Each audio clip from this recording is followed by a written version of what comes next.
කරනවා මම කායික රෝග වෛද්‍ය විශේෂඥ Harsha Sathichandra Sri Lanka College of Internal Medicine නැතිනම් ශ්‍රී ලංකා විශේෂඥ කායික රෝග විද්‍යායතනයේ වත්මන් සභාපතිවරයා ලෙස මම සාදරයෙන් ඔබ සැමව පිළිගන්නවා. අපේ ආයතනයේ විශේෂිත වූ ප්‍රතිපත්තියක් තමයි සෞඛ්‍ය කරුණු කාරණා පිළිබඳව මහජනතාවට නිවැරදි කරුණු නිවැරදි ආකාරයෙන් දන්වා සිටීම. ඒ තුලින් අපි බලාපොරොත්තු වෙන්නේ මහජනතාවගේ සෞඛ්‍ය තත්ත්වේ නංවාලීම. මේ ප්‍රතිකාර සඳහා පමණක් නෙවෙයි රෝග වැළැක්වීම සම්බන්ධයෙන්ුත් විශේෂයෙන් අපේ ප්‍රතිපත්තියක් ලෙස ක්‍රියාත්මක වෙනවා. ඉතින් අපි ඒ සඳහා වැඩසටහන් මාලාවක් ක්‍රියාත්මක කරනවා වසර පුරා. ඒ මාලාවේ එක් වැඩසටහනක් ලෝක වකුගඩු දිනය ආශ්‍රිතව අද පැවැත්වෙනවා. අද අපි නිරෝගී දිවියකට නිරෝගී වකුගඩු යන මෙයින් මේ වැඩසටහන ක්‍රියාත්මක කරනවා.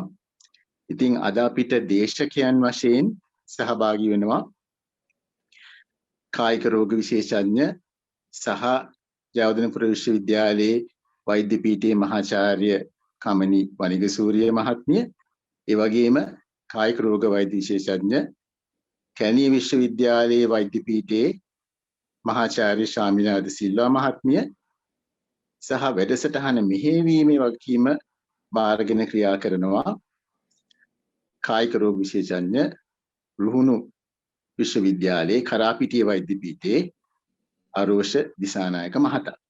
ඉතින් මම ඔබ තුන්දෙනාටම ඉතාමත්ම ස්තුතිවන්ත වෙනවා අපේ වෛද්‍ය ආයතනය වෙනුවෙන් අද වැඩසටහනට සහභාගී වීම සම්බන්ධයෙන්. මම දැන් කාරුණිකව ආරාධනය කරනවා වෛද්‍ය අරෝෂ දිසානායක මහතාට වැඩසටහන මෙහෙයවීම ආරම්භන ලෙසට. මෙහෙවින්ම ස්තුතියි ගරු සභාපතිතුමාට. අපේ විද්‍යායතනයේ අපි මේ වැඩසටහන කරන්නේ ටිකක් විදිහ වෙනස් ආකාරයකට. අපේ මහාචාර්ය දෙපළ පිට එක සහභාගී වෙනවා ප්‍රශ්න වලට උත්තර ලියන්නයි අපිට යම් යම් කරුණු පැහැදිලි කරලා දෙන්නයි. කරුණු පැහැදිලි කිරීමත් අපි දේශනයක් නැතුව තවත් ප්‍රශ්න වලට උත්තර හොයන ප්‍රශ්න වලට පැහැදිලි කිරීම ලබා ගන්න විදිහකට කරන්නයි බලාපොරොත්තුව. අපි උත්සාහ කරනවා විනාඩි 20ක් 25ක් විතර අරගෙන මම යොමු කරන ප්‍රශ්න කීපයකට උත්තර ලබා ගන්න මේ මහාචාර්ය දෙපළගෙන්. ඒ වගේම ඊට පස්සේ මේ වැඩසටහනට සහභාගී වෙන ඔබ සැමගේ හිතේ තියෙන ගැටලු මොනවා හරි අපිට සාකච්ඡා මේ අයට යොමු කරලා ඒ අයත් එක්ක සාකච්ඡා කරන්න අපිට අවස්ථාව ලැබෙනවා තව විනාඩි 25ක විතර කාලයකට. මම එතකොට ආරම්භ කරන්නම් පළවෙනි මගේ ප්‍රශ්නෙන්. මම මේ ප්‍රශ්නේ යොමු කරනවා මහාචාර්ය ශාමිලා වෛද්‍යතුමියට. මහාචාර්ය ශාමිලා වෛද්‍යතුමියට දැන් මොකක් මට කරුණ අපිට පැහැදිලි කරලා දෙන්න පුළුවන්ද මොනවද මේ වකුගඩු කියන්නේ? ඇයි අපි මෙච්චර මේ ගැන පැවෙන්නේ? මේක අපි පැවෙන්න ඕනේ දෙයක්ද? මොකක්ද මේ වකුගඩුවෙන් කෙරෙන්නේ?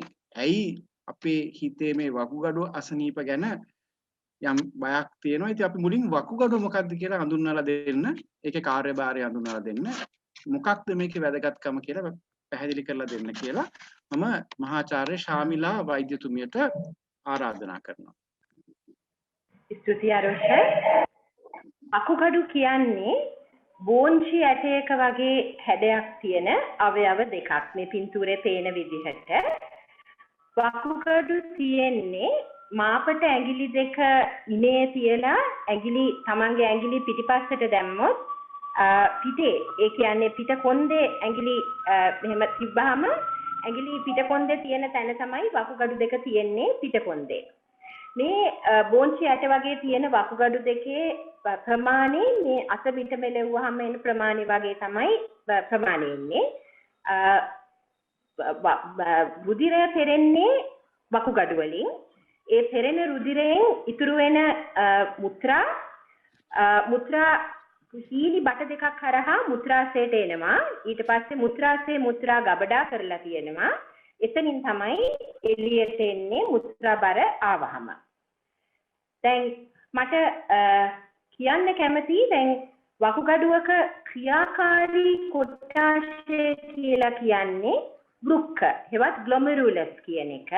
මේවා ඊටාම කුඩා අංශු මාත්‍රයක් තරම් කුඩා මිලියනයක් විතර තියෙන චූටි ඊටාම කුඩා අවයව මේවා තියෙන්නේ වකුගඩුව ඇතුළත. මේකේ එක වකුගඩුවක් ඇතුළත මිලියනයක් විතර වෘක්ක තියෙනවා. මේ වෘක්කයක් අස්සේ තමයි වකුගඩුවේ ක්‍රියාකාරී ඒකකය වෙන්නේ. ඒක තමයි එතනදී තමයි මුත්‍රා පෙරෙන්නේ. දැන් ධමනිය හරහා එනවා අපද්‍රව්‍ය සහිත රුධිරය. මේ රුධිරය යනවා වෘක්කවලට. වෘක්ක හරහා යනවා අපද්‍රව්‍ය ටික එළියට එනවා. අනවශ්‍ය වතුර ටිකත් එළියට පෙරෙනවා. පිරිසිදු වෙච්ච රුධිරය ඊට පස්සේ ශිරාව හරහා එළියට යනවා. එළියට පෙරිච්ච අපද්‍රව්‍ය සහ වතුර මුත්‍රා හැටියට එළියට යනවා. දැන් වකුගඩුවෙන් මේ පෙරෙන ක්‍රියාවලියට අමතරව තව ක්‍රියාවලි කීපයක්ම වෙනවා. වතුර තමන්ගේ අපේ ශරීරයේ 60ක් විතර තියෙන වතුර ඒ අවශ්‍ය ප්‍රමාණයට 60ක් 70ක් විතර ගොඩක් තියෙන අපේ වතුර ඒ වතුර අවශ්‍ය ප්‍රමාණයට පමණට වඩා වැඩි වෙන්නේ නැතුව පමණට වඩා අඩු වෙන්නේ නැතුව අවශ්‍ය ප්‍රමාණයට ශරීරයේ වතුර තියාගන්නේ වකුගඩු ආශ්‍රයෙන්. ශරීරයේ රුධිර පීඩනය blood pressure අවශ්‍ය ප්‍රමාණයට තියාගන්නේ හරි ප්‍රමාණයට සමතුලිතතාවයෙන් තියාගන්නේ වකුගඩු ආශ්‍රිතව. වකුගඩු වලින් තමයි මේ ක්‍රියාකාරීත්වය වැඩියෙන්ම කරන්නේ. තියාගන්නේ වකුගඩු වලින්. අස්ථි වල ක්‍රියාකාරීත්වය හරියට තියාගන්නේ විටමින් D හරහා කැල්සියම් හරහා හරියට අස්ථි වල ක්‍රියාකාරීත්වය කරටත් ඉතා විශාල කාර්යභාරයක් වකුගඩු වලින් කෙරෙනවා. ඊට අමතරව හෘද වස්තුවේ ස්පන්දනයට අවශ්‍ය වෙන පොටෑසියම්, සෝඩියම්, කැල්සියම් වගේ ලවණ හරි ප්‍රමාණයට තියාගන්නේ වකුගඩු හරහා. ඒක හරි ප්‍රමාණයට තියාගන්නත් වකුගඩු වලින් ලොකු කාර්යභාරයක් කරනවා. ඊට අමතරව ලේවල රතු රුධිරාණු අවශ්‍ය ප්‍රමාණයට තියාගන්නේ එරිත්‍රොපොයිටින් නැමැති හෝමෝනය හරහා. මේක කරන්නේ ඇටමිදුළු වලට මේ එරිත්‍රොපොයිටින් යවලා අවශ්‍ය ප්‍රමාණයට ලේ ප්‍රමාණය ඇඟේ හදන්නේ මේක කරන්නේ වකුගඩු හරහා. ඉතින් වකුගඩු වලින් ලේ පෙරලා ලේ සුද්ධ කරන එකට අමතරව තව අති විශාල කාර්යභාරයකුත් කෙරෙනවා.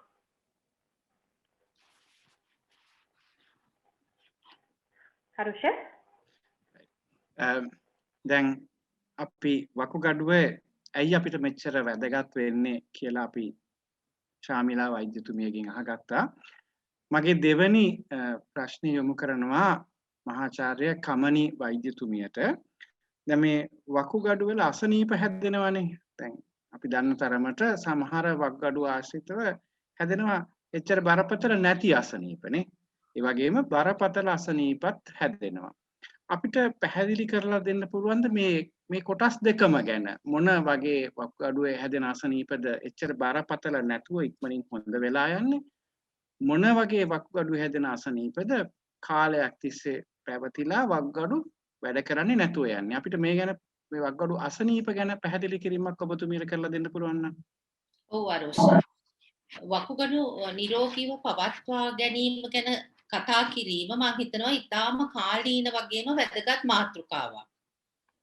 අද ලෝකයේ වකුගඩු රෝග ඉතා බරපතල සෞඛ්‍ය තත්ත්වයක් බවට පත් වෙලා තියෙනවා. විශේෂයෙන්ම දියුණු වූ රටවල් අරගෙන බලනකොට සෑම 10 දෙනෙකුටම එක් අයෙක් වකුගඩු රෝග වලින් පෙළෙන බව නිගමනය වෙලා තියෙනවා. එහෙමනම් අපි දියුණු වන රටක් විදිහට අපි මේ ගැන අපේ අවධානය යොමු කළ යුතුව තිබෙනවා.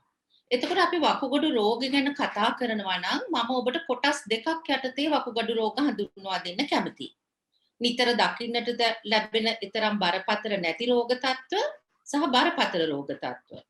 ඒතර බරපතල නැති රෝග ගැන කිව්වොත් මුත්‍රා ආසාදනය සමහර විට ඔබත් මේ සඳහා ප්‍රතිකාර ලබාගෙන ඇති. මේ රෝගකාරක බැක්ටීරියාවක් නිසා වකුගඩුව සහ මුත්‍රාශයේ ඇතිවන ආසාදන තත්ත්වයක්. වකුගඩු ගල් ගැන මම මෙහිදී නැවත කියන්නට ඕනි. වකුගඩු තුලදී නොයෙක් සංකටකවල එකතුවක් ලෙස මේ ගල් හැදෙන්න පුළුවනි. මේවා සමහර වෙලාවට මුත්‍රා වාහිනී තුලින් මුත්‍රා සමග පිටතට යන්න පුළුවන්. සමහර අවස්ථාවලදී මේ රෝග අපි ඉතා බරපතල නොවන රෝග කියලා හැඳුන්වුවත් නියම අවස්ථාවේදී මේ සඳහා ප්‍රතිකාර ලබා ගත්තේ නැත්නම් සමහර රෝග සංකූලතා දක්වා වර්ධනය වෙන්න පුළුවනි. බරපතල රෝග තත්ත්වය යටතේ මම ඔබට සඳහන් කරන්න කැමති වකුගඩු අක්‍රිය වීම. මේ ඉතාමත් බරපතල රෝග තත්ත්වයක්. తాවකාලික වකුගඩු අක්‍රිය වීම සහ ස්ථිර වකුගඩු අක්‍රිය වීමේ යනුවෙන් මේ අපිට කොටස් දෙකකට බෙදන්න පුළුවන්. తాවකාලික වකුගඩු අක්‍රිය වීම නැතිනම් වකුගඩු වල ක්‍රියාකාරීත්වය අඩු වීම හෝ නැති වෙන තත්වයට පත්වීම සිද්ධ වෙන්න පුළුවන් සර්පය දෂ්ට කිරීමට පසුව. සමහර විට මී උණ නැතිනම් ලෙප්ටෝස්පයිරෝසිස් කියන රෝගයේ සංකූලතාවයක් නිසා මේ තත්වයට පත් වෙන්න පුළුවන්. නමුත් ප්‍රතිකාර ක්‍රම මගින් తాවකාලික වකුගඩු අක්‍රිය වීම සම්පූර්ණ සුවය ලබා ගන්නට පුළුවන්. ස්ථිර වකුගඩු අක්‍රිය වීම දීර්ඝකාලීන රෝග තත්ත්වයක්. මේ සඳහා රුධිර කාන්දුකරණය හෝ වකුගඩු බද්ධ කිරීම ප්‍රතිකාර කිරීම දක්වා මේ සංකූලතාවය දිගට යන්න පුළුවන්. එතකොට ස්ථිර වකුගඩු අක්‍රිය වීම රෝග තත්ත්ව කීපයක් නිසා සිදු වෙන්න පුළුවන්. දියවැඩියාව සහ අධික රුධිර පීඩනයේ සංකූලතා තමයි බොහොමයක් රෝගීන් මේ තත්ත්වයට අද පත් වෙන්නේ. සමහර විට වකුගඩු ආසාත්මිකතාවයල් අපි කියන ග්ලොමිරුලර් නෙෆ්‍රයිටිස් මේ රෝග තත්ත්වය දිගින් දිගටම පැවතුනොත් වකුගඩු ස්ථිරව අක්‍රිය වෙන්න පුළුවන්. විශේෂයෙන්ම මම සඳහන් කළ යුතුයි නොයෙකුත් දීර්ඝකාලීන බෙහෙත් වර්ග. විශේෂයෙන්ම වේදනා නාශක සඳහා ගන්න බෙහෙත් වර්ග වෛද්‍ය උපදේශ වලින් තොරව නිතර ගැනීම නිසා ස්ථිර වකුගඩු අක්‍රිය වීමේ තත්වයකට පත් වෙන්න පුළුවන්. මෙහිදී ශ්‍රී ලංකාවේ ජීවත් වෙන අපි විශේෂයෙන්ම මේ වෙලාවේ අපේ අවධානය යොමු කරන්නට අවශ්‍ය වෙනවා හේතු හඳුනා නොගත් උතුරු මැද පළාතේ පැතිරී යන වකුගඩු රෝගය. විශේෂයෙන්ම මම මෙහිදී සඳහන් කරන්න ඕනේ ස්ථිර වකුගඩු අක්‍රිය වීම වළක්වා ගන්න පුළුවන්. ඒ වගේම මුල් අවධියේ මේ හඳුනා ගැනීමෙන් අපිට පාලනය කරන්න පුළුවන්. ඔව් ආරෝෂ ඔබට. බොහොම ස්තුතියි වෛද්‍යතුමියගේ පැහැදිලි කිරීමට. දැන් අපි දන්නවා වකුගඩු වල හැදෙන්න ඉච්ඡර බරපතල නැති අසනීප මොනවද? බරපතල අසනීප මොනවද කියලා. මගේ ඊළඟ ප්‍රශ්නය මම යොමු කරනවා මහාචාර්ය ශාමිලා වෛද්‍යතුමියට. මේ වකුගඩු රෝගයක් ඇති වෙනකොට අපිට දැනෙන අමාරුකම් අපි ඒවට කියනවා රෝග ලක්ෂණ කියලා. කෙනෙක්ට දැනෙන අමාරුකම් ගැන පැහැදිලි කිරීමක් ඔබතුමියට කරන්න පුළුවන්ද? ඔව් අරුෂ. දැන් ඉස්සෙල්ලම මම කියන්න කැමති දේ තමයි පුස්තකාමිනී කිව්වා වගේ නිදන්ගත වකුගඩු රෝගී තත්ත්වය අර දීර්ඝකාලීනව පවතින වකුගඩු රෝගී තත්ත්වය ඇති වෙනකොට පළවෙනි අදියර මේක දීර්ඝකාලීනව තියෙන එකක් අදියර කීපයක් හරහා ගිහිල්ලා තමයි අවසන් අදියරටපත් වෙන්නේ. පළවෙනි අදියර 3-4 රෝග ලක්ෂණ නොතිබෙන්න පුළුවන්. කිසිම රෝග ලක්ෂණයක් නොතිබෙන්න පුළුවන්. අන්තිම අදියරේ තමයි රෝග ලක්ෂණ බොහොමයක් පහළ වෙන්නේ. මේක හරි වැදගත් මතකේ තියාගන්න එක. මොකද ගොඩක් කට්ටිය හිතනවා පොඩි රෝගී තත්ත්වය ආවත් පළවෙනි අදියර කීපේ ඉන්නකොට Tamanට තදබල රෝගී තත්ත්වයක් තියෙනවයි කියලා. ඒ උනාට වැදගත් දේ මතක තියාගන්න ඕන මේ නිදන්ගත වකුගඩු තත්ත්වය රෝගී තත්ත්වය chronic kidney disease CKD කියන තත්ත්වය තියෙන පුද්ගලයන්ගේ පළවෙනි අදියර කීපේදී හුඟක් වෙලාවට කිසිම රෝග ලක්ෂණයක් නැහැ.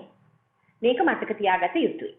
දැන් අපි වකුගඩු ආශ්‍රිත රෝගී තත්ත්වවල මොනවද රෝග ලක්ෂණ කියලා හිතුවොත් අර ડોක්ටර් කාමිනී කිව්වා ප්‍රොෆෙසර් කාමිනී කිව්වා වගේ මුත්‍රා දැවිල්ල සහ හැම වෙලේම පොඩ මුත්‍රා යන එක හුඟක් වෙලාවට එන්නේ මුත්‍රා වලට විස බීජයක් ඇතුළු වුණාම මුත්‍රා වල ආසාදන තත්ත්වයක් ඇති වුණාම මේක නම් අපි ගොඩක් අය දැනටමත් අත්විඳපු දෙයක්. මේක හුඟක් කට්ටියට තියෙන ප්‍රශ්නයක්. ඒක එනවා විස බීජනාශකයක් ගත්තාම ඒක හොඳ වෙනවා. ඒක ඇත්තට භයානක රෝගී තත්ත්වයක් නෙමෙයි. රතු පාටට මුත්‍රා යන එක පැත්තකින් ටිකක් ප්‍රශ්නයක් වෙන්න පුළුවන්. සමහර වෙලාවට රතු පාට ආහාරයක් ගත්තොත් බීමක් ගත්තොත් බීට්‍රූට් කෑවොත් රතු පාටට මුත්‍රා යන්න පුළුවන්. ඒකට වඩා ප්‍රශ්නේ තියෙන්නේ රතු රුධිර අණු මුත්‍රා එක්ක යනවා නම් ඒ කියන්නේ ලේ යනවා නම් මුත්‍රා එක්ක. මුත්‍රා එක්ක ලේ යන්න සුළු හේතු කීපෙකුත් තියෙනවා. පුරස්ත ග්‍රන්ථියේ ඉදිවීම නැත්නම් මුත්‍රා මාර්ගයේ ගල් තියෙනකොට මුත්‍රා එක්ක ලේ යන්න පුළුවන්. මුත්‍රා මාර්ගයට විස බීජයක් ඇතුළු වුණාමත් ලේ යන්න පුළුවන්. ඒවා එච්චර භයානක රෝගී තත්ත්ව නෙමෙයි.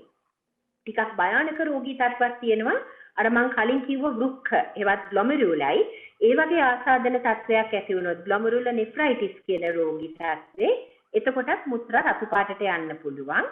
සහ මුත්‍රා මාර්ගයේ වකුගඩු වල හෝ මුත්‍රාශයේ හෝ මුත්‍රා මාර්ගයේ වෙන තැනක පිළිකා තත්ත්වයක් තියෙනකොටත් මුත්‍රා එක්ක ලේ යන්න පුළුවන්. ඉතින් මුත්‍රා වල ලේ යනවා නම් කරුණාකරලා තමන්ගේ වෛද්‍යවරයා හම්බ වෙලා ඒ සම්බන්ධව තවදුරටත් පරීක්ෂණ කළ යුතුයි. ඒක ටිකක් බලන්න ඕන රෝගී තත්ත්වයක්. අනිත් එක තමයි මුත්‍රා එක්ක පෙන දානවද කියන එක. දැන් තමන් ගිහිල්ලා කොමෝඩ් එකට මුත්‍රා ගියාම බලනකොට කොමෝඩ් එක පුරාම මුත්‍රාවල පෙන තියෙනවා නම් තමන්ට දියවැඩියාව එහෙම තියෙනවා නම් ඒක ටිකක් වැදගත් රෝග ලක්ෂණයක් වෙනවා. මොකද සාමාන්‍ය මුත්‍රාවල එහෙම ගොඩක් පෙන දාන්නේ පොඩ්ඩක් පෙන දාන එක නෙමෙයි ගොඩක් පෙන දාන්නේ මුත්‍රාවල ප්‍රෝටීන් පිට වෙනවා නම්. දැන් දියවැඩියාවෙන් වකුගඩු වලට එන මූලිකම බලපෑම තමයි මුත්‍රා එක්ක ප්‍රෝටීන් යන එක. එහෙම ප්‍රෝටීන් යනකොට ටිකක් දැනෙන ප්‍රමාණයක් ප්‍රෝටීන් යනකොට ඇතිවන මූලික රෝග ලක්ෂණය තමයි මුත්‍රාවල මෙහෙම පෙන දාන එක. ඉතින් මුත්‍රා කළා ඉවරුණායින් පස්සේ හැරිලා බලලා පොඩ්ඩක් කොමෝඩ් එක දිහා බලන එක නම් ටිකක් හොඳ දෙයක්. ස්පෙෂලි මේ Tamanට දියවැඩියාව අධික රුධිර පීඩනය වගේ රෝගී තත්ත්ව තියෙනවා නම් මුත්‍රා පාට දිහා ටිකක් බලන එක ඉතා හොඳ දෙයක් කියලා මම හිතන්නේ. ඉතින් මෙහෙම මුත්‍රාවල පෙන දානවා නම් තමන්ගේ වෛද්‍යවරයා හමු විය යුතුයි. මේවට අමතරව අනිත් හුඟක් රෝගී තත්ත්ව මම මේ මෙතන දාලා තියෙන හුඟක් රෝගී තත්ත්ව මේ ස්ලයිඩ් එකේ මේවා එන්නේ අර මම කලින් කිව්වා වගේ පස්වන අදියරට අවසන් අදියරට විතර නිදන්ගත වකුගඩු රෝගය පත් වෙලා තියෙනකොට වකුගඩු හොඳටම නරක් වෙලා තියෙනකොට තමයි අනිත් රෝග ලක්ෂණ බෙහෙවින්ම පෙනෙන්න පටන් ගන්නෙ. මතක තියාගන්න ඉදිමුම දැන් ඉදිමුම වගේ රෝගී ලක්ෂණයක් අපි ගත්තොත් වකුගඩු වල ප්‍රශ්නයක් නිසා ඉදිමෙනවා නම් ඉස්සෙල්ලම ඉදිවෙන්නේ ඇස් වටේ. උදේ ඇඳෙන් නැගිටිනකොට ඇස් වටේ හොඳටම ඉදිමිලා තියෙන්න පුළුවන්. ඊට පස්සේ කකුල් ඉදිමෙනවා වලලු කර වටේ. ඊට පස්සේ බඩ ඉදිමෙන්න පුළුවන්. ඇඟ පුරාම ඉදිමෙන්න පුළුවන්. ගොඩක් ඉදිමුම වැඩි වෙනකොට පෙනහළු වල පවා වතුර එකතු වෙනකොට එහෙම කකුල් වල වතුර එකතු වෙනවා පෙනහළු වල එකතු වෙනකොට එතකොට හුස්ම ගන්න පවා අපහසු වෙන්න පුළුවන්. ඒ වුණාට මතක තියාගන්න ඉදිමුම කියන්නේ වකුගඩු වලට ආවේනික රෝග ලක්ෂණයක් නෙමෙයි. ඒක හෘද වස්තුවේ ප්‍රශ්න නිසා ඉන්න පුළුවන්. කකුල් වලු කර ඉදිමෙන එක සිරෝසිස් රෝගයෙන් එන්න පුළුවන්.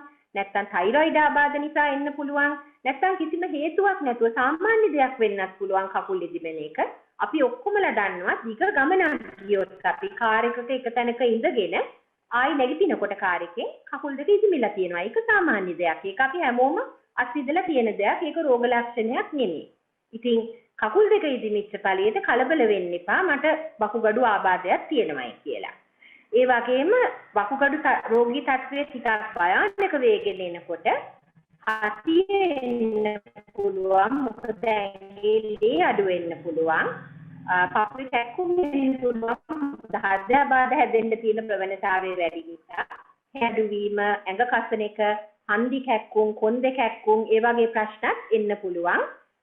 වකුගඩු රෝගය තීව්‍ර වේගෙන එනකොට. හැබැයි මතක තියාගන්න පළවෙනි අදියර හතරේදී වකුගඩු රෝගී තත්ත්වයෙන් එච්චරම රෝග ලක්ෂණ පහළ වෙන්නේ නැහැ කියන එක. බොහොම ස්තුතියි වෛද්‍යතුමිය පැහැදිලි කිරීමට.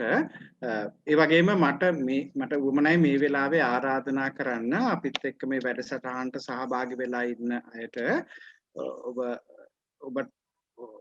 ඔයගලන්ට මොකක් හරි ගැටලුවක් තියෙනවා නම් මේකට ටයිප් කරලා එවන්න පුළුවන් ප්‍රශ්නයක් හැටියට.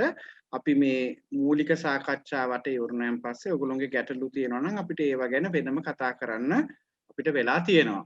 ඒක දැනට ප්‍රශ්න එවන්න අපි එනවන හැටියට මම බලලා යොමු කරන්නම් අදාළ වෛද්‍ය දෙපළගෙන් කෙනෙක්ට. එතකොට දැන් ඔබතුමිය කියපු දෙයකට ආපහු එනවා නම් ඇත්තටම මේ වකුගඩු රෝගවල ප්‍රශ්නේ තියෙන්නේ ඒවැය තියෙන රෝග ලක්ෂණ පේන හැටියට හුඟක් වෙන අසනීප වලටත් එන රෝග ලක්ෂණ ඒ වගේම මේක අහවල් එක වග්ගරුවමයි කියලා කියාගන්න අපිට බැරි කම නේද? ඉතින් නමුත් රෝග ලක්ෂණ ගණනාවක් අපිට අඳුන්වලා දුන්නා. අපි හිතමු කෙනෙක්ට වකුගඩුවක රෝග ලක්ෂණ දැනිලා එයාට හිතෙනවා මේක හොයලා බලන්න ඕනේ කියලා. මේ වකුගඩුවේ අසනීපයක් තියෙනවද නැද්ද කියලා. හොයලා බලන්න හිතුනම ඒ කෙනා මොකද කරන්න ඕනේ? එයා යන්න ඕනේ වෛද්‍යවරයෙක් හම්බ වෙන්නද නැත්නම් එයා යන්න ඕනේ රසායනාගාරයකට ගිහිල්ලා පරීක්ෂණ ඉල්ලන්නද ඕනේ? අපිට මේ ගැන ටිකක් පැහැදිලි කිරීමක් මහාචාර්ය කමනි වෛද්‍යතුමියට කරන්න පුළුවන් නම් මේ වගේ රෝග ලක්ෂණයක් දැනෙන කෙනෙක් මොකක්ද කරන්න ඕනේ? ඔව් අරෝෂා. මම මුලින්ම කියන්න ඕනේ අපිට වකුගඩු රෝගයක් තියෙනවා කියලා හඳුනා ගන්න ඉතාම සරල පරීක්ෂණ කීපයකින් සිදු කරන්න පුළුවනි. මම ඉස්සෙල්ලා ඔබට මේ පරීක්ෂණ හඳුන්වලා දෙන්නම්. මුලින්ම අපේ සාමාන්‍ය යූරින් පරීක්ෂණයක් යූරින් ෆුල් රිපෝට්. ඒ යූරින් ෆුල් රිපෝට් එකේ මහාචාර්ය ශර්මිලා කිව්වා වගේ ප්‍රෝටීන තියෙනවා නම් ඒ ෆුල් රිපෝට් එකේ රුධිර සෛල තියෙනවා නම් එහෙමත් නැත්නම් සුදු රුධිරාණු තියෙනවා නම් අපි කියනවා පස් සෙල්ස්. ඒ විදිහේ රිපෝට් එකකින් අපිට නිගමනය කරන්න පුළුවන් මේ පුද්ගලයාගේ වකුගඩු වල රෝගයක් තියෙනවා කියලා. ඊළඟට තව දුරට රුධිර පරීක්ෂණයක් කරන්න පුළුවන්. ඒක සීරම් ක්‍රියැටිනින්. සීරම් ක්‍රියැටිනින් කියන්නේ අපේ වකුගඩු රෝග වෙනකොට වකුගඩු ක්‍රියාකාරීත්වය අඩු වෙනකොට රුධිරයේ ක්‍රියැටිනින් කියන ද්‍රව්‍ය ඉහළ යනවා. අපිට ඒක මනින්න පුළුවන්.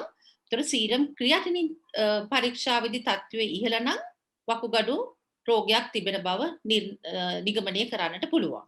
ඒ වගේම අල්ට්‍රාසවුන්ඩ් ඇබ්ඩෝමන්. ඔබ හැමෝම අහලා ඇති මෙතන මේ රූපයේ පෙන්눔 කරන අල්ට්‍රාසවුන්ඩ් ස්කෑන් එකක්.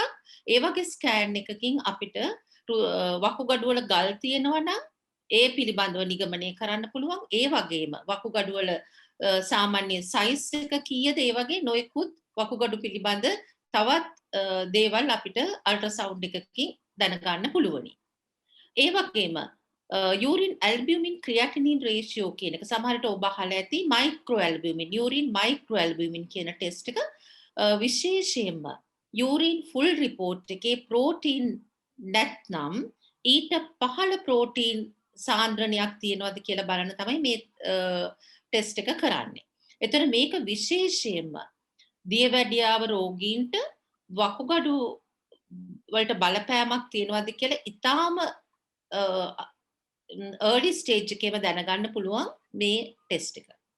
එතකොට මගෙන් ප්‍රශ්නේ යොමු කරා වගේ යම් කිසි කෙනෙකුට හිතුනොත් මේ වගේ වකුගඩු රෝග තත්ත්වයක් තියෙනවා කියලා ඔබ වෛද්‍යවරයෙක් හම්බ වෙන්න ඕනේ. මොකද මම හිතනවා ලැබ් එකකට ගිහිල්ලා රසායනාගාරයකට ගිහිල්ලා පරීක්ෂණ කරනවට වඩා අපි ඔබ වෛද්‍යවරයෙක් හම්බ වෙන්න ඕනේ. මොකද ඔබගේ රෝගේ තිබෙන රෝග ලක්ෂණ ගැන වෛද්‍යවරයා ඔබගෙන් විමසයි. ඊට පස්සේ මේ වගේ පරීක්ෂණ වලට ඔබ යොමු කරයි. විශේෂයෙන්ම මම සඳහන් කරන්න ඕනේ මම කලින් පෙන්නුවා වගේ අද ස්ථිර වකුගඩු රෝග වලට ප්‍රධානම හේතුව දියවැඩියාව සහ අධික රුධිර පීඩනය. එතකොට ඔබ දියවැඩියා රෝගියෙක් නම් අඩුම වශයෙන් මාස 6කට සැරයක් ඔබගේ වෛද්‍යවරයා විසින් urine albumin creatinine ratio නැතිනම් serum creatinine ratio මාස 6කට හෝ අඩුම වශයෙන් අවුරුද්දකට වතාවක් ඒ පරීක්ෂණයට ඔබ යොමු කළ යුතුයි. ඔබත් ඒ පිළිබඳ දැනුවත් වෙලා ඉන්න ඕනේ. තව දුරටත් මේ වකුගඩු රෝග තත්ත්වය ඉහළට යනකොට වකුගඩු ක්‍රියාකාරීත්වය තවත් අඩු වෙනකොට කලින් කිව්වා වගේ රුධිරයේ හීමොග්ලොබින් සාන්ද්‍රණය අඩු වෙන්න පුළුවන්. එතකොට අපි හීමොග්ලොබින් ටෙස්ට් එක ඒ වගේ තවත් විශේෂ පරීක්ෂණ වාර්තා මේ වකුගඩු රෝගය පිළිබඳ නිගමනය කරන්න වෛද්‍යවරුන් විසින් උපකාර කරගන්නවා. නමුත් මම මෙහිදී කියන්න අවශ්‍යයි urine full report serum creatinine කියන මේ පරීක්ෂණ දෙක මේ සරල පරීක්ෂණ දෙකෙන් වකුගඩු වල රෝගයක් තියෙනවද කියලා වෛද්‍යවරයෙකුට ඉතා පහසුවෙන්ම දැනගන්න පුළුවන්. විශේෂයෙන්ම මම කලින් කිව්වා හඳුනා නොගත් වකුගඩු රෝගය අපේ රටේ නොයෙකුත් ප්‍රදේශවල පවතිනවා කියලා. එතකොට අපි ස්ක්‍රීනින් ටෙස්ට් කියලා කරනවා. රෝගය හඳුනා රෝග තත්ත්වය නැති රෝගීන්ටත් මේ පරීක්ෂණ කිරීමෙන් වකුගඩු වලට බලපෑමක් තියනවද කියලා ලේසියෙන්ම වෛද්‍යවරයෙකුට නිගමනය කරන්න පුළුවන්. බොහොම ස්තුතියි වෛද්‍යතුමිය. දැන් අපි යන්නේ ටිකක් අමාරු තැනකටනේ. වකුගඩු රෝග හැදුනෑන් පස්සේ ඒතන ඉඳලා මොකද වෙන්නේ කියලා. ඒ ගැන කල්පනා කරනකොට හරි වැදගත් අපි බලන්න අපිට මේ වකුගඩු රෝග හැදෙන එක වළක්ව ගන්න පුළුවන්. ඒක පැත්තක්. දෙවෙනි පැත්ත තමයි අපි හිතමු දැන් අර වෛද්‍ය ශාමිලා වෛද්‍යතුමිය කිව්වා වගේ ඒක අධියර 5කින් යනවා නම් අධියර 1ේදී විතර හොයාගත්තොත් එහෙම මෙතනින් එහාට යන එක වළක්වන්න පුළුවන්ද කියලා.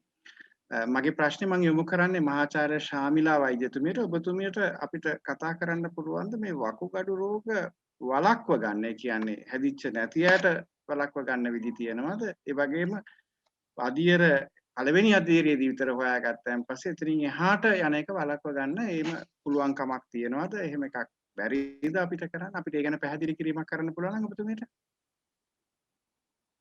ශාමිලා වෛද්‍යතුමියට?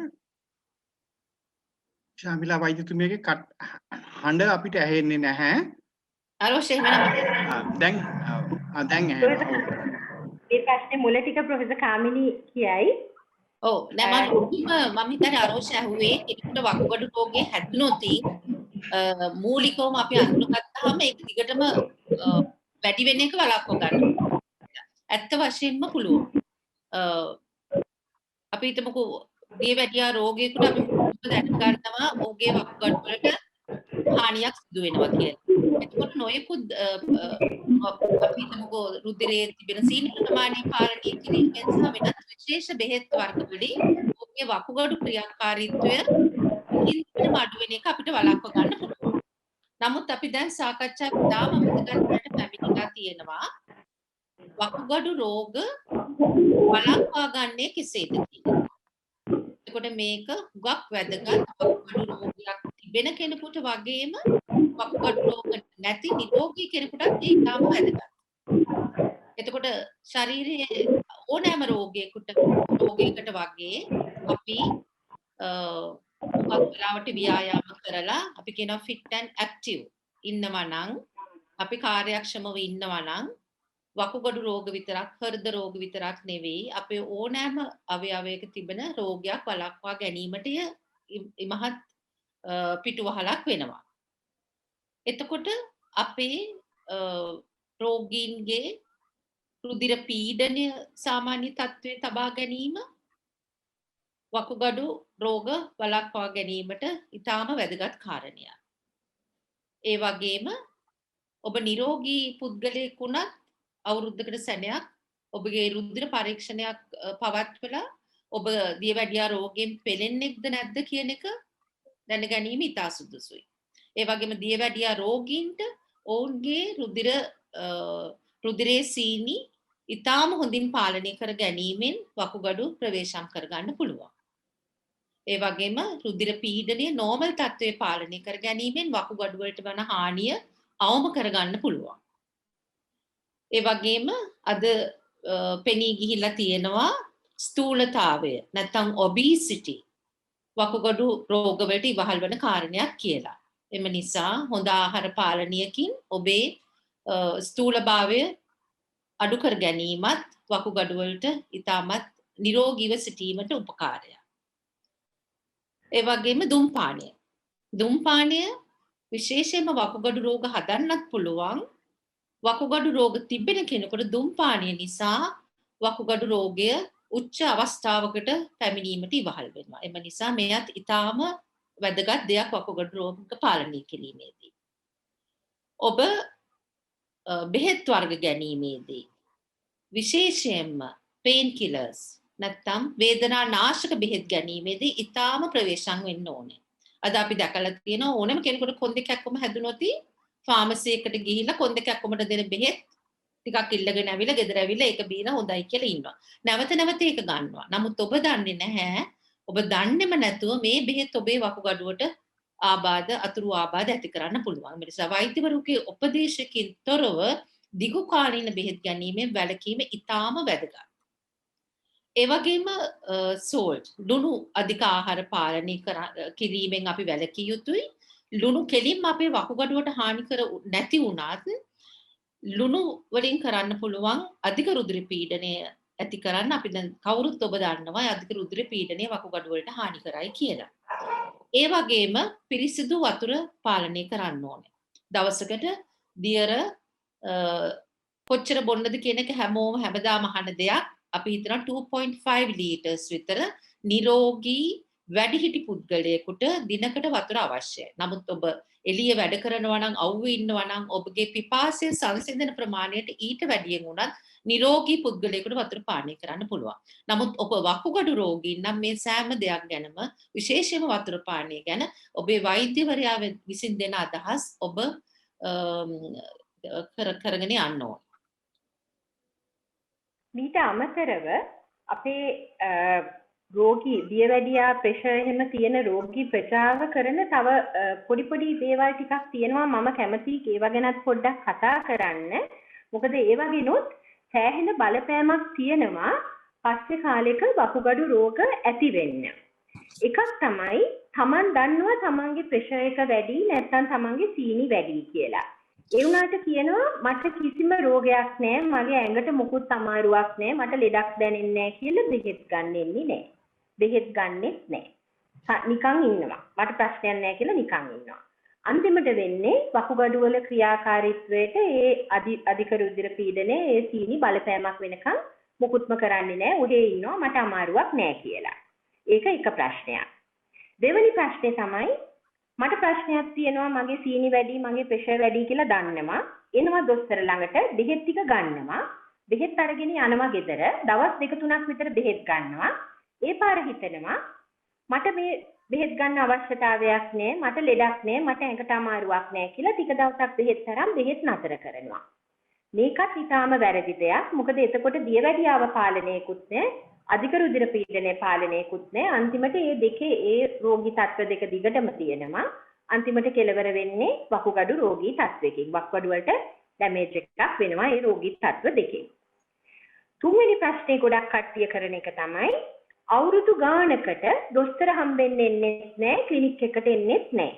පරණ අවුරුදු 10ක් 15ක් පරණ බෙහෙත් වට්ටෝරුවක් පාවිච්චි කර ළඟ ෆාමසි එකට ගිහිල්ලා එකම බෙහෙත දිගින් දිගට පාවිච්චි කරනවා.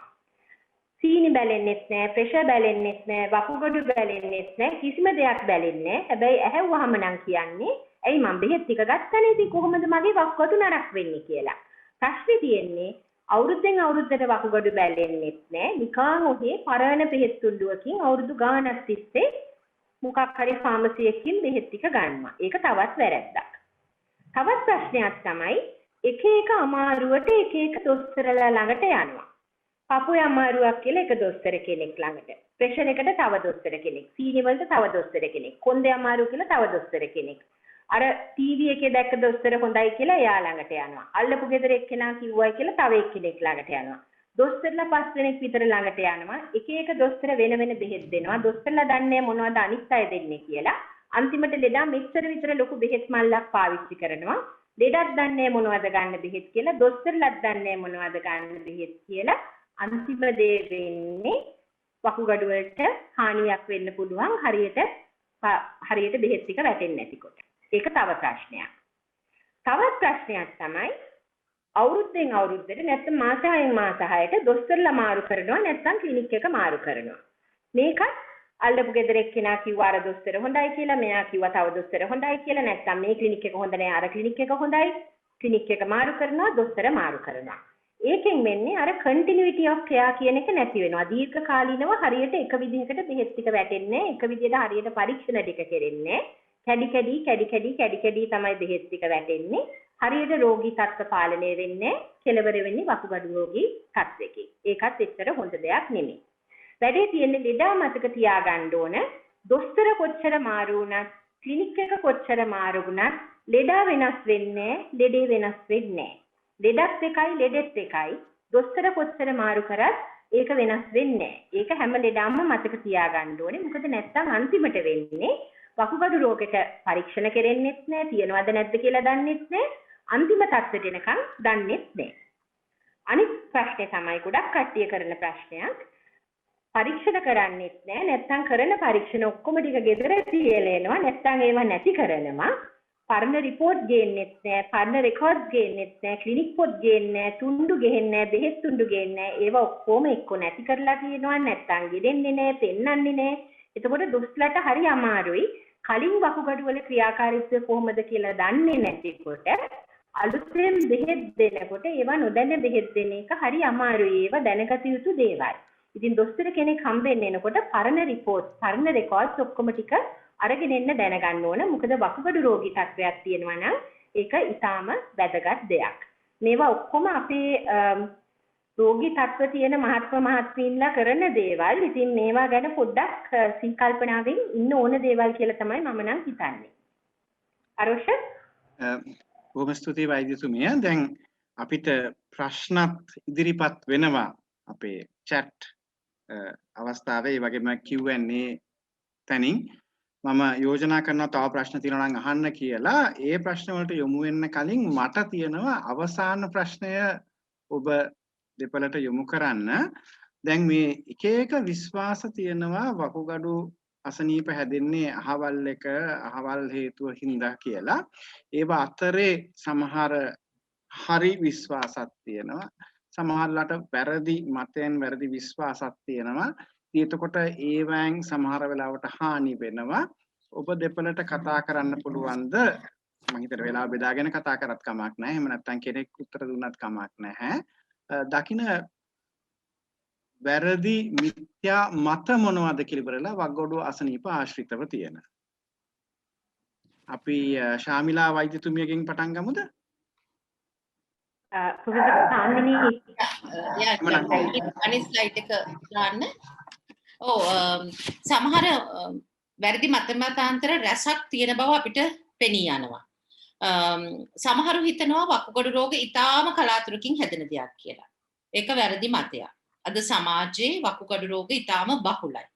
විශේෂයෙන්ම බහුල වේගන එනවා. සමහරු හිතනවා මට දියවැඩියාව තියෙන යන්තමට මගේ ප්‍රෙෂර් එක එච්චර වැඩි නෑ.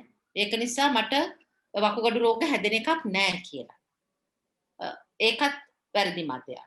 අර ශර්මිලා කිව්වා වගේ ඔබගේ දියවැඩියාව තත්ත්වය අධික රුධිර පීඩන තත්ත්වය අඩුව තිබුණත් වැඩිව තිබුණත් මෙය වෛද්‍යවරයෙක් සමග එය පාලනය කරගෙන යන්න ඕන.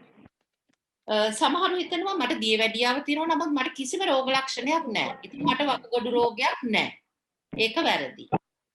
මොකද වකුගඩු රෝගී තත්ත්ව ඊටාම early අවස්ථාවලදී රෝගියාට රෝග ලක්ෂණ නැහැ. එම නිසා මේ සඳහා අවශ්‍ය පරීක්ෂණ කළ යුතුයි. ඒ වගේම වකුගඩු රෝගයේ තත්ත්වය වැඩි වීගෙන යනකොට රෝගියා හිතනවා කමක් නැහැ මට ටික කාලයක් ඩයලිසිස් කරලා මගේ වකුගඩුව බේර ගන්න පුළුවන් වෙයි කියලා. නමුත් ස්ථිර වකුගඩු අකර්මණ්‍යතාවයකට ගිය රෝගියෙකුට ඩයලිසිස් වලින් ප්‍රතිකාර කරලා වකුගඩු රෝගය සුව කරන්නට බෑ. මේ ඩයලිසිස් ප්‍රතිකාරයට යන්නේ නැතුව තමුන්ගේ වකුගඩුව ප්‍රවේශම් කරගන්න තමයි සියලු දෙනාමගේම වගකීම වෙන්නට ඕනේ. සමහර ඒගොල්ලන් හරිම බයයි. පොඩි රෝගයක් හැදුනත් හිතනවා මුත්‍රා ආසාදනයක් හැදුනොත් නැත්නම් ස්කෑන් එකක් කළා වාගේ වකුගඩුවේ ගල් තියෙනවා කියලා හිතුවොත් ඔවුන් ඊටාම බියකින් පෙළෙනවා මගේ වකුගඩුව දැන් මෙහෙම ගිහිල්ලා අක්‍රිය වෙයි කියලා.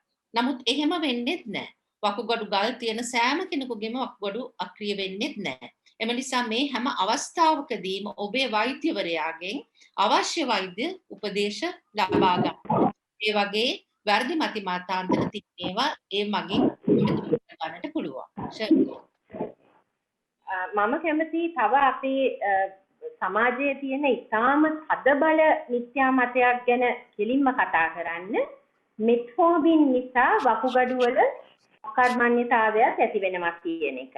මේක කොහෙන් ආව මිත්‍යා මතයක්ද කියලා නම් මට නම් හිතා ගන්න බෑ. මොකද මේක සම්පූර්ණ 100% තනිකර මිත්‍යා මතයක් පමණයි. මට හිතෙන්නේ මේක පටන් ගන්න තියෙන්නේ වකුගඩු අකර්මණ්‍ය වෙන තත්වයට ආවහම අපි මෙට්ෆෝමින් දෙන එක නතර කරනවා. ඒක නතර කරන්නේ මෙට්ෆෝමින් නිසා ලැක්ටික් ඇසිඩෝසිස් කියලා තාම කලාතුරකින් එන්න පුළුවන් සයිඩ් ඉෆෙක්ට් එකක් තියෙනවා, අසුරු ආබාධයක් තියෙනවා. ඒක එන එක වළක්වන්න තමයි අපි නතර කරන්නේ මෙට්ෆෝමින් වකුගඩු අකර්මණ්‍ය තත්වයට ආවහම. හැබැයි මෙට්ෆෝමින් නිසා වකුගඩු නරක වෙන්නේ නැහැ. මෙට්ෆෝමින් කියන්නේ අවුරුදු 60ක් 70ක් විතර දියවැඩියාවට දෙන ඖෂධයක්. දෙන්න පුළුවන් දියවැඩියා ඖෂධ වලින් හොඳම ඖෂධයක් තමයි මෙට්ෆෝමින් කියන්නේ. ඒ වුණාට මොකක් හරි හේතුවක් නිසා අපේ සමාජයේ කදින්ම සමාජගත වෙලා තියෙනවා මෙට්ෆෝමින් නිසා වකුගඩු අකර්මණ්‍ය වෙනමයි කියලා. කොච්චරද කිව්වොත් සමහර ලෙඩ්ඩු මෙට්ෆෝමින් ගන්න අකමැති. එච්චරකට බයයි. මෙට්ෆෝමින් නිසා මගේ වකුගඩු නරක් වෙයි. එහෙම තමයි කතා කරන්න පටන් ගන්නෙ. සම්පූර්ණ මිත්‍යා මතයක්. මෙට්ෆෝමින් ඉතාම හොඳයි දියවැඩියාව පාලනයට. මෙට්ෆෝමින් වලින් වකුගඩු වලට කිසිම අකර්මණ්‍යතාවයක් අතුරු ආබාධයක් ඇති වෙන්නේ නැහැ. මෙට්ෆෝමින් ඇත්තටම බර අඩු කරගන්න හෘද වස්තුවට වෙන හොඳ දේවලුත් වෙනවා මෙට්ෆෝමින් වලින්. ඉතාම හොඳ දියවැඩියාවට ගන්න පුළුවන් ඖෂධයක්. වකුගඩු වලට කිසිම ප්‍රශ්නයක් වෙන්නේ නැහැ. ඒ මිත්‍යා මතය දුරු කරන්න ඕනේ අපේ සමාජයෙන්. සම්පූර්ණයෙන්ම සමාජයෙන් මේක දුරු කරන්න ඕනේ. ඒක මම හිතන්නේ වෛද්‍යවරුන් හැටියට අපි හැමෝගෙම වගකීමක් ඒක. තවත් ඒ වගේම මිත්‍යා මතයක් අපේ රෝගීන් අතරේ තියෙන එකක් තමයි දියවැඩියාවට සහ රුධිර පීඩනයට ගන්න බෙහෙත් නිසා වකුගඩු වලට හානියක් වෙනමයි කියලා. දැන් අපි කියනකොට මේ පුද්ගලයාගේ වකුගඩු වල ක්‍රියාකාරීත්වයට බලපෑමක් වෙලා කියලා අහන පළවෙනි ප්‍රශ්නේ තමයි ගොඩක් ලෙඩ්ඩු මේක මම දියවැඩියාවට ගොඩක් කල් බෙහෙත් ගත්ත නිසා නේද උනේ, මේක මම ප්‍රෙෂර් එකට ගොඩක් කල් බෙහෙත් ගත්ත නිසාද උනේ කියලා. ඒක සම්පූර්ණයෙන්ම වැරදි මතයක්. දියවැඩියාව පාලනය වෙන්නේ නැත්නම්, ප්‍රෙෂර් එක පාලනය වෙන්නේ නැත්නම් ඒ රෝගී තත්ත්වය නිසා තමයි වකුගඩු වල ක්‍රියාකාරීත්වයට බලපෑමක් වෙන්නේ. නැතුව ඒ ගන්න බෙහෙත් නිසා වකුගඩු වල ක්‍රියාකාරීත්වයට බලපෑමක් වෙන්නේ නැහැ. ඒක සම්පූර්ණයෙන්ම මිත්‍යා මතයක්. එහෙම එකක් නැහැ. අනිත් එක තමයි පළවෙනි අදියරවල දැන් නිදන්ගත වකුගඩු රෝගී තත්ත්වයේදී CKD chronic kidney disease වල 1 2 3 පළවෙනි අදියරවලදී වතුර ගන්න එක අඩු කරන්න, ප්‍රෝටීන් කන ප්‍රමාණය අඩු කරන්න, පළතුරු අඩු කරන්න, මොකද පොටෑසියම් අඩු කරන්න ඕන. ඒ වගේ දේවල් අවශ්‍ය නැහැ. එහෙම දේවල් කරන්න අවශ්‍ය වෙන්නේ වකුගඩු වල ක්‍රියාකාරීත්වය සෑහෙන්න දරුණු විදියටම අකර්මණ්‍ය වුණාම. පළවෙනි ස්ටේජස් වල පළවෙනි දෙවෙනි තුන්වෙනි හතරවෙනි අදියරේ පවා එහෙම තදබල විදිහට ප්‍රෝටීන් අතර කරන්න ඕන, වතුර බොන එක අඩු කරන්න ඕන, පළතුරු කන එක අඩු කරන්න ඕන. එහෙම අවශ්‍යතාවයක් නැහැ. ඒකත් මිනිස්සු අතරේ තියෙන මිත්‍යා මතයක්. යන්තම් වකුගඩු වල ක්‍රියාකාරීත්වය දුර්වල වෙච්ච හැටි සමහර කට්ටිය ප්‍රෝටීන් කන එක සම්පූර්ණයෙන්ම නතර කරනවා. පළතුරු කන එක සම්පූර්ණයෙන්ම නතර කරනවා. එහෙම දෙයක් නෑ. ඒකත් මිනිස්සු අතරේ තියෙන මිත්‍යා මතයක්. අවසාන වශයෙන් මම කියන්න කැමතියි අපේ වාට්ටුවට ආව ළමයෙක් ගැන.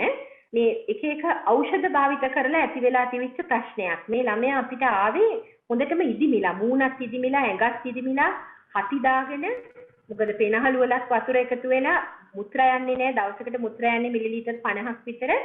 මුද්දටම වකුගඩු අකර්මණ්‍ය වෙලා තමයි මේ ළමයා ඉස්පිරිතාලේ ආවේ. මොකක් වෙලාද මේ ළමයාට උනේ කියලා අපි හොයලා බලනකොට අපි හොයාගත්තේ මේ ළමයා ටිකක් කෙසඟ ළමයෙක්, අවුරුදු 16ක විතර කෙසඟ ළමයෙක් ඉන්ටර්නෙට් එකෙන් හොයාගෙන ඖෂධයක්, මම මේ ඖෂධයක් කියලා කියන්නේ ඒක ඖෂධයක් නෙමෙයි, නිකන් පිල් එකක්, බර වැඩි වෙන්න කියලා පිල් එකක්. මේක ඉන්ටර්නෙට් එකෙන් මේ ළමයා හොයාගෙන ඕඩර් කරලා ගෙන්නගෙන මාස 3ක් තිස්සේ මේ පිල් එක පාවිච්චි කරලා බර වැඩි වෙන්න කියලා. අන්තිමට උනේ බර වැඩි වුණා නම් තමයි, හැබැයි බර වැඩි උනේ වකුගඩු අකර්මණ්‍ය වීමෙන් ඇඟේ වතුර එකතු වෙලා. කොච්චර තදබල අකර්මණ්‍ය වීමක්ද කියලා කිව්වොත් මේ ළමයාට අන්තිමේදී වකුගඩු බද්දකටම අපිට යවන්න වුණා. එච්චරකට තදබලයි.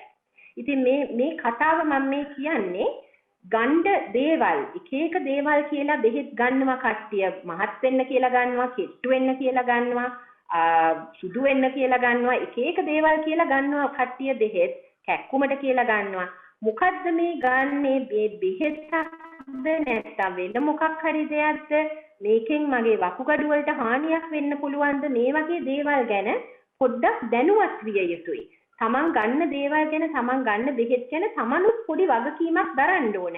ඇයි මේවා ගන්නේ? මොකක්ද මේවා මට ඇත්තටම අවශ්‍යද? මොකද්ද මේකේ තියෙන්නේ කියන එක ගැන තමනුත් දැනුවත් වෙන්න ඕන. මොකද දැන් කාලේ ඉන්ටර්නෙට් ගුරු කියලා ඉන්නවා, WhatsApp විසර්ච්ලා ඉන්නවා, Facebook ડોක්ටර්ස්ලා කියලා කට්ටිය ඉන්නවා. හැම පැත්තෙම ඉන්ෆර්මේෂන් එනවා, අරක කරන්න, මේක කරන්න, මේක හොඳයි, මේක හොඳයි කියලා. ඒ වුණාට අර බුදුහාමුදුරුවෝ කිව්වා වගේ කියන්නා කෙසේ කිව්වත් අසන්නා සිහි බුද්ධියෙන් ඇසිය යුතුයි. ඉතින් Tamanට රෝගී තත්වයක් තියෙනවා නම් Tamanට මොකද්ද ගන්න ඕන හොඳ දේ? කොහොමද Taman Tamanගේ වකුගඩු ආරක්ෂා කරන්නේ? කොහොමද Taman Tamanගේ වකුගඩු සෞඛ්‍ය සම්පන්නව තියාගන්නේ කියන එක Taman දැනුවත් වෙන්න ඕන. ඒක Tamanගේ වගකීම. මොනවා හරි දෙයක් දන්නේ නැත්නම් හොයාගන්න බැරි නම් අඳුර ගන්න දේවල් දෙන්න දේවල් තියෙන දේවල් Tamanට තේරුම් ගන්න අමාරුයි නම් කරුණාකරලා Tamanගේ දොස්තරත් එක්ක ඒවා කතා කරන්න. මොකද එක එක දේවල් අරගෙන දන්නේ නැති දේවල් අරගෙන වකුගඩු වලට හානියක් කරගන්න එපා. අරෝෂ බොහොම ස්තුතියි වෛද්‍යතුමිය. දැන් අපි මම යොමු කරපු ප්‍රශ්න සහ උත්තර ටික ඉවරයි. අපිට ප්‍රශ්න කීපයක් ඇවිල්ලා තියෙනවා. අපිට තව විනාඩි 10ක් විතර කාලයක් තමයි ඉතුරු වෙලා තියෙන්නේ. ඒකින්ද අපි කෙටි උත්තර දෙන්න උත්සාහ කරමු මේ ගැටළු වලට. අපිට එක ප්‍රශ්නයක් නැගෙනවා. එම්පා කියන එක මිලිග්‍රෑම් 25 ටැබ්ලට් මේ රෝගී කෙනෙක් ගන්නවලු මුත්‍රා පැසවීම වළක්වන්න. ඒකින්ද ඒක හුඟ කාලයක් අරගත්තට කමක් නැද්ද කියලා එයා දියවැඩියාව රෝගියෙක් එම්පා කියලා බෙහෙතක් අරගන්නවා මුත්‍රා පැසවීම වළක්වන්න. ඒක දීර්ඝකාලීනව ගත්තට කමක් නැද්ද කියන එක තමයි ප්‍රශ්නේ. වෛද්‍ය කමනි වෛද්‍යතුමියට ඇත්තටම එම්පා කියන බෙහෙත එම්පාක්ලිප්ලසෝන් කියන බෙහෙත දියවැඩියාවට නියම කරන බෙහෙතක්. මං හිතන්නේ එම්පා බෙහෙතෙන් කරන්නේ අපේ රුධිරයේ තියෙන සීනි මුත්‍රා සමග පිට කරලා රුධිරයේ සීනි පාලනය කිරීම. නමුත් එම්පා කියන බෙහෙත ගන්න රෝගීන්ට මුත්‍රා ආසාදන ඇතිවීමේ ප්‍රවණතාවයක් තියෙනවා. සමහර විට වෛද්‍යවරයා ඒ කියපු දේ වෙන්නේ නැති මෙතනදී සඳහන් කරනව ඇත්තේ එම්පා කියන බෙහෙත වෛද්‍ය උපදේශ යටතේ දිගටම ගන්න පුළුවන් දියවැඩියා රෝගී. හරි. බොහොම ස්තුතියි වෛද්‍යතුමියනි. දෙවැනි ගැටලුව යූරින් ෆුල් රිපෝට් පරීක්ෂණ වාර්තාවක රතු රුධිර අණු රෙඩ් සෙල්ස් එකක් දෙකක් විතර තියෙනවා කියලා කියන එක ඒක සාමාන්‍ය දෙයක්ද ඒක ගැටලුවක්ද? මේක වෛද්‍ය ශාමිලා වෛද්‍යතුමියට තුනකට අඩුවෙන් තියෙනවයි කියන්නේ නම් සාමාන්‍යයි. ඒක අපි හැමෝටම වගේ තියෙන දෙයක්. රතු රුධිර අණු 3ක් විතර තියෙන එක සාමාන්‍යයි. ගෑනු කට්ටියට ස්ත්‍රී පක්ෂයේ කට්ටියට ඒගොල්ලොන්ගේ සුද්ධ වීම වෙන කාලේ සමහර වෙලාවට ඊට වඩා වැඩියෙන් තියෙන්න පුළුවන්. අනිත් එක අර්ථවයට පස්සෙත් ස්ත්‍රී පක්ෂයට ටිකක් වැඩියෙන් තියෙන්න පුළුවන් රතු රුධිර අණු. පිරිමි පක්ෂයට නම් 3කට වඩා වැඩියෙන් තියෙනවා නම් තමයි අපි කියන්නේ ඒක ප්‍රශ්නයක් කියලා. 3කට වඩා අඩුවෙන් තියෙනවා නම් ඒක ප්‍රශ්නයක් වෙන්නේ. ඒක සාමාන්‍යයි. බොහොම ස්තුතියි වෛද්‍ය කමනි වෛද්‍යතුමියට. ඊළඟට අහන ප්‍රශ්නේ තමයි කෑමෙන් පරිස්සම් වෙන්නේ කොහොමද කියලා ඉවර වෙලා වකුගඩු අසනීප තියෙන අය කෑමෙන් පරිස්සම් වෙන්න ඕනේ කොහොමද කියන එක. ඔව් වකුගඩු අසනීප තිබෙනකොට අපි කලින් කිව්වා වගේ සඳහන් කළා වගේ ඔබගේ වකුගඩු අසනීපයේ කුමක්ද විශේෂයෙන්ම කෑමෙන් පරිස්සම් වෙන්න කියලා අපි කියන්නේ වකුගඩු අක්‍රිය වූ රෝගීන්ට. ඒ අවස්ථාවේදී විශේෂයෙන්ම මේක early stage එකේ නම් මුල් අවදියේ නම් කලින් කිව්වා වගේ ලොකු කෑම පාලනයක් අවශ්‍ය වෙන්නේ නැහැ. නමුත් මේක stage 4 5 වගේ තත්වයකට වකුගඩු අක්‍රිය වූ කෙනෙකුට නොයෙකුත් ඒ රෝගියාගේ තත්වය අනුව පානීය ජල ප්‍රමාණය සහ ගන්න ආහාරවල විශේෂ අවවාද අපිට ලබා දෙන්න සිද්ධ වෙනවා. ඒ වගේ අවස්ථාවල ඒ රෝගියාගේ රුධිර පීඩනය වැඩි නම් අපි කියනවා ලුණු සෝල්ට් අඩු කරන්න කියලා. ඒ වගේම සමහරක් වෙලාවට පොටෑසියම් බහුල ආහාර පළතුරු වගේ ආහාර අපි කියනවා ඒ අවස්ථාවේදී අඩු කරන්න කියලා. ඉතින් මේක සාමාන්‍යයෙන් හැමෝටම එක හා සමානව දෙන්න පුළුවන් ආහාර පිළිබඳ උපදේශයක් නෙවෙයි. ඒ වකුගඩු ක්‍රියාකාරීත්වයේ තත්ත්වය අනුව රෝගියාගේ තත්ත්වය අනුව ඒ රෝගියාට ලබා දෙන්න පුළුවන් ආහාර පිළිබඳ කොයි තරම් දුරට පරිස්සම් වෙන්න ඕනද කියලා අවවාද ලබා දෙන්න අවශ්‍ය වෙනවා. ශාමිලා වෛද්‍යතුමියට ඊළඟ ගැටලුව කෙනෙක්ගේ වකුගඩු දුර්වල වුණාම ඒ ගමන්ම අක්මාවත් දුර්වල වෙනවද? කිඩ්නි ෆේලියර් එනකොට ලිවර් ෆේලියර්ත් එනවද? අනිවාර්යයෙන් එහෙම වෙන්නේ නැහැ. එහෙම වෙන්න ඕනමයි කියලා නීතියකුත් නැහැ. ඒ දෙක අතරේ සම්බන්ධයක්කුත් නැහැ. හැබැයි සමහර රෝගී තත්ත්ව තියෙනවා.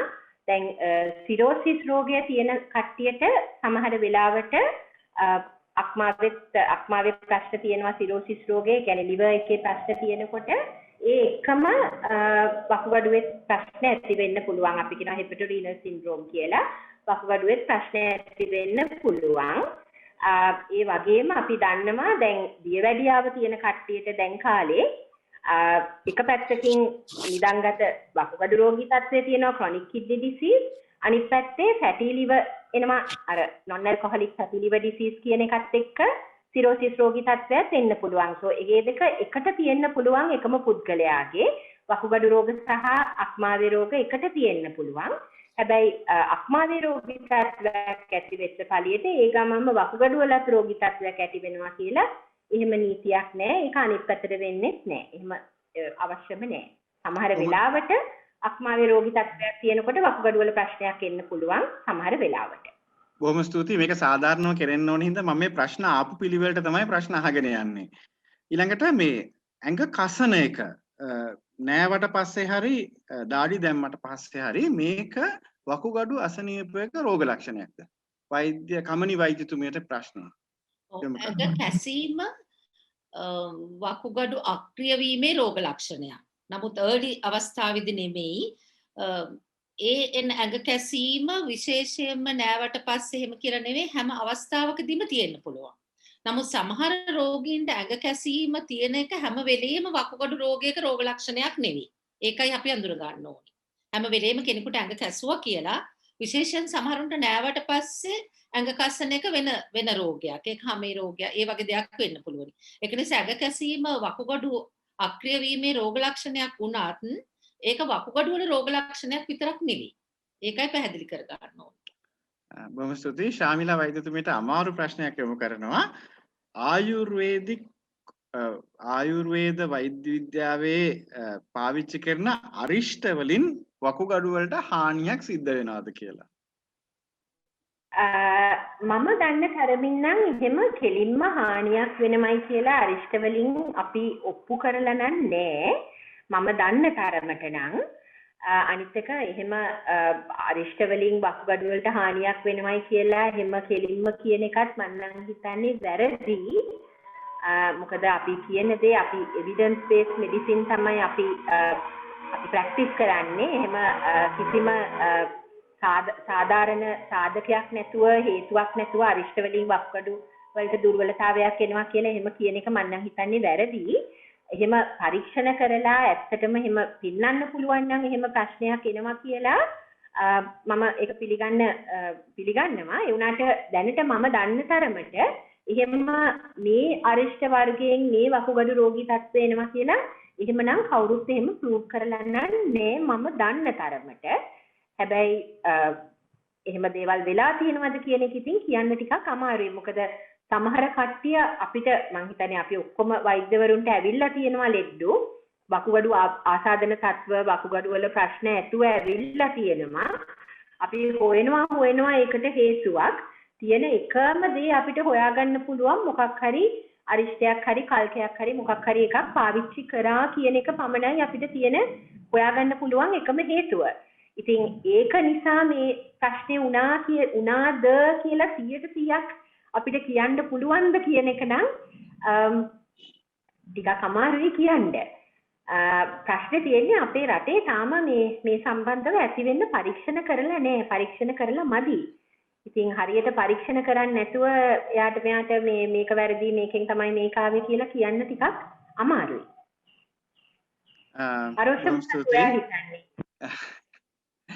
මම ඔබතුමීට ප්‍රශ්න යොමු කළා. මම ඔබතුමීගේ පිළිතුර පිළි අරගෙන ඉන්නම් ප්‍රේක්ෂකයෙක් හැටියට. කමනි මහාචාර්යතුමියට කෙනෙක් එවලා තියෙනවා. එයා ගන්නවා මම හිතන්නේ විටමින් වර්ග ඒ වගේ දේවල් තියෙනවා. Biovita, vitamin E, fish oil, Sanatogen වගේ දේවල්. ඒවා ගන්න අතරේ ඇටෝවාසටින් කියන පෙත්තත් පාවිච්චි කරන එක වකුගඩු වලට හානි කරද කියලා අහනවා මේ කෙනා. අපි කලින් කතා කරා තමයි මේ කොලෙස්ටරෝල් රෝග වලට එහෙම ඒ ගන්න බෙහෙත් වක්ගඩුවට හානි වෙන්නේ නැහැ කියලා. ඒ වුණාට ප්‍රශ්නේ තියෙන හින්දා මම ඔබතුමීට ආයෙ යොමු කරනවා. කෙටියෙන් පිළිතුරක් දෙන්න පුළුවන් නම් ඇටෝවස් ඇතින් මොනවාම හරි එක්ක අරගත්තොත් වක්ගඩුවට හානියක් වෙනවද කියලා. කෙලින්ම කියන්න පුළුවන් නැහැ කියලා. ඇටෝවස් ටැටින් වලින් කෙලින්ම වකුගඩු වලට කිසිම හානියක් වෙන්නේ නැහැ. නමුත් විටමින් E ඒ වගේ සාමාන්‍ය විටමින සමග ඒක ගැනීමෙනුත් කිසිම හානියක් ඇති වෙනවා කියලා දැන ගැනීමක් නැහැ. රයිට් අපි එහෙමනම් තව විනාඩි කිහිපයක් අපිට ඉතුරු වෙලා තියෙනවා. අපි අවසාන ප්‍රශ්න දෙකට යොමු වෙමු. පළවෙනි එක තමයි කෙනෙක්ට වක්ගඩු අසනීපයක් නැති කෙනෙක්ට දවසකට වතුර කොච්චරක් බොන්න කියලා ඔබතුමිය යෝජනා කරනවාද? දැන් අපි මම හිතන්නේ මේක පුරුෂ කාමිනී එකපාරකුත් කිව්වා. අපේ වගේ අධික දාඩිය දාන රටක ගොඩක් රස්නේ රටක දාඩිය දාන රටක සාමාන්‍ය තරමක කිලෝ 60ක වගේ පුද්ගලයෙක්ට කාමර ඇතුලේ ඉන්න පුද්ගලයෙක්ට දවස ඇතුළත ලීටර් 2.5ක් 3ක් අතර ප්‍රමාණයක් පාවිච්චි කරන්න ඕන වතුර දවසකට.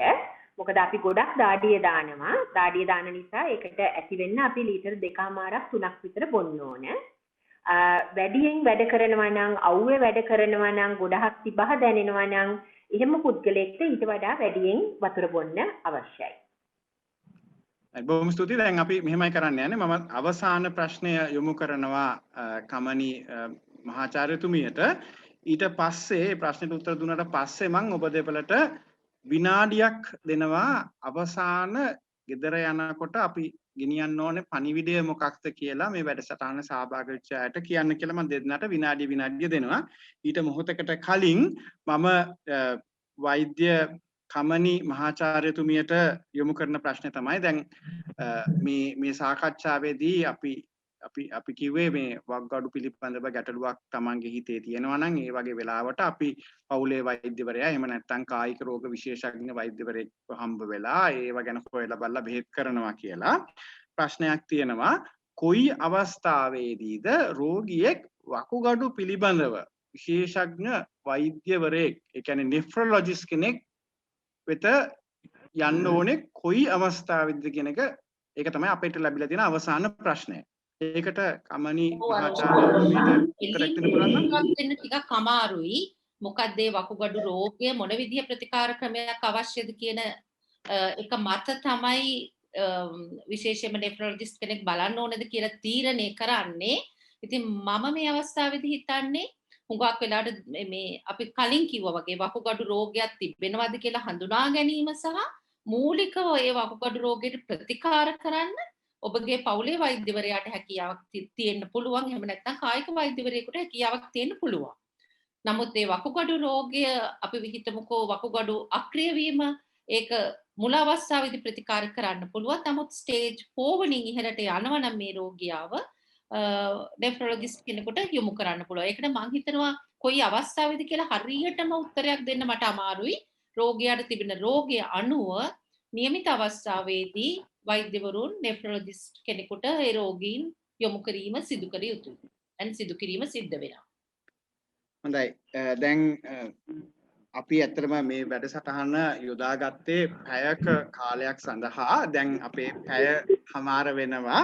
නමුත් මේක අවසාන වැඩසටහන නෙවෙයි. මේ සමහර මේ වැඩසටහන සහභාගී වෙන අයගෙන් ඉල්ලීම් තියෙනවා තව දේවල් ගැන කතා කරන්න කියලා දියවැඩියාව සම්බන්ධයෙන් අපි මේ විද්‍යායතනය ඉස්සරහටත් මේ වගේම වැඩසටහන් ලෑස්ති කරලා ඒ ඔබට උවමනා ඒ ඔබට උවමනා සියලු මාතෘකා ගැන අපි මේ වගේ කතා බහ කරමු විශ්ලේෂණය යෙදෙමු අපි ඒ ටික කරගෙන යන් අපි අද වැඩසටහන මේ මෙතනින් හමාර කරනවා. ඊට කලින් මට ආරාධනා කරන්න පුළුවන්ද මහාචාර්ය ශාමිලා වෛද්‍යතුමියට සහ මහාචාර්ය කමනි වෛද්‍යතුමියට අවසාන පණිවිඩය සුවපත් වකුගඩු ගැන කියන්නේ වකුගඩු සුවෙන් තබා ගැනීම. අපි මේ කතා කරන්නේ අසනීපයක් නැතුව සුවෙන් ඉන්න ඔබ දෙපළ දෙන පණිවිඩය මොකක්ද කියලා මම මුලින්ම යොමු වෙන්නම් මහාචාර්ය කමනි වෛද්‍යතුමියට.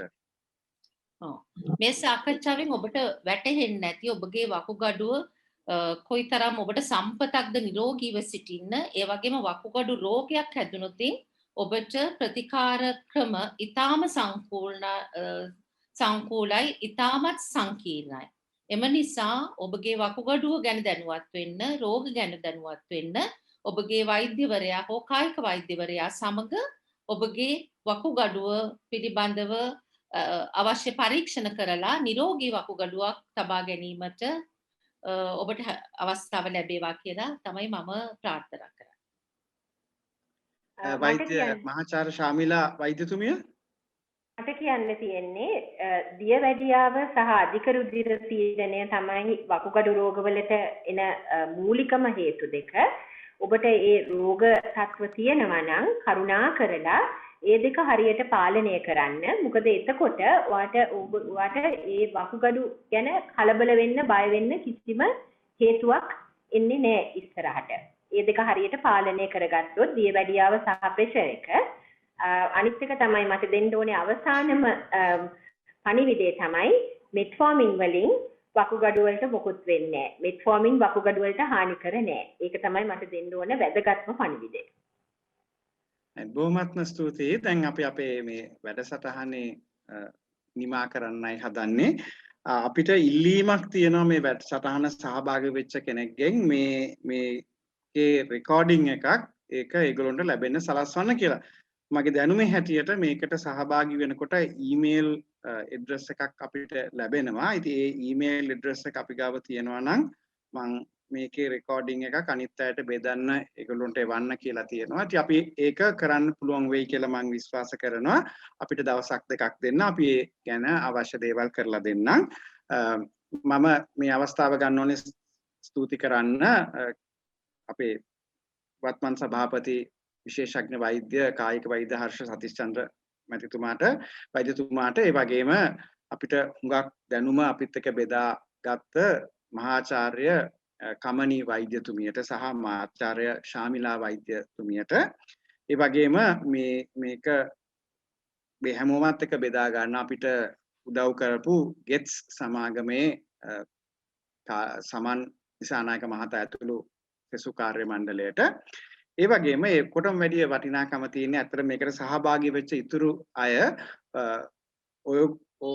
ඔයගොල්ලෝගේ සහභාගීත්වයෙන් හින්දා තමයි අපිට ඇත්තටම ප්‍රශ්න ගොඩක් ආවේ. අපිට හුඟක් දේවල් කතා කරන්න අවකාශයක් ලැබුණේ. ඒක සතුටක්. මේ වගේ දැනුම බෙදා ගන්න එක ඔයගොල්ලොත් එක්ක දැනුම බෙදා ගන්න එක අපිට සතුටක්. මේ වගේ වැඩසටහන් දිගටම අපි පවත්වන්න බලාපොරොත්තු වෙනවා. ඒවට අපිත් එක්ක සහභාගී වෙලා ඔයගොල්ලෝ දන්න තව මේවට ආසාවක් උනන්දුවක් තියෙන අය ඉන්නවා නම් එයාටත් සහභාගී කරවන්න කියන ඉල්ලීමත් එක්ක එහෙනම් අපි අදට මේ වැඩසටහන સમાપ્ત කරමු. ඔබ සැමට සුබ සන්ධ්‍යාවක් අපි ආයේ හම්බ වෙන දවසක්. බොහොමත්ම ස්තුතියි.